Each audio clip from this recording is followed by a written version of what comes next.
শুভেন্দু অধিকারী নির্বাচনে বিজয় হওয়ার পর মুসলমানদেরকে জয় শ্রীরাম বলতে বাধ্য করছে। মোদীকে ক্ষমতা থেকে নামিয়ে আমরা ভারতে ইসলামী পতাকা উদ্দিন করবো ইনশাআল্লাহ। শুভেন্দু এবং নরেন্দ্র মোদী অতি দ্রুত এই আগ্রাসন বন্ধ করুক, না হলে বাংলাদেশের জনগণ সে গাজাতুল হিন্দের ডাক দিবে, ভারতকে স্বাধীন করে টুকরো টুকরো করে দেবে ইনশাআল্লাহ। সারা বিশ্বে আজ মুসলমানদের উপর হামলা করা হচ্ছে, আমাদের মুসলমান ভাইদের পক্ষে আমরা আছি, আমরা প্রয়োজনে জীবন দিব।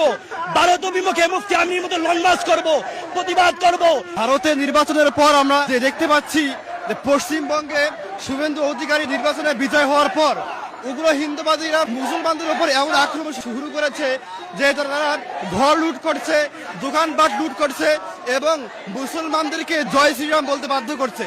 অর্থাৎ একটা রিপাবলিক এবং ডেমোক্রেটিক রাষ্ট্রের মধ্যে কিভাবে এই জঙ্গিবাদী মাতাচারা দিয়ে উঠছে, আমরা এর সুষ্ঠু বিচার চাই। সন্ধ্যা মোদী, তুমি যদি ঠিক না হয়ে যাও তাহলে বিশ্বের মুসলমান তোমাকে ছাড়বে না। তুমি হয়তো আজকে ঠিক আছো, ঠিক মনে রাখো, কালকে তোমার আসন ঠিক থাকবে না। এই জন্য বলি, সময় থাকতে তোমার আসন তুমি ঠিক করে নাও। আজ ভারতে হামলা হচ্ছে, আমরা এটা আশঙ্কা করছি সামনে আমাদের বাংলাদেশে হামলা হবে, তখন আমরা কোথায় যাব? এই জন্য নরেন্দ্র মোদী যদি অতি তাড়াতাড়ি হামলা বন্ধ না করে তাহলে বাংলাদেশে আমরা হিন্দুদেরকে নিরাপদে থাকতে দেব না।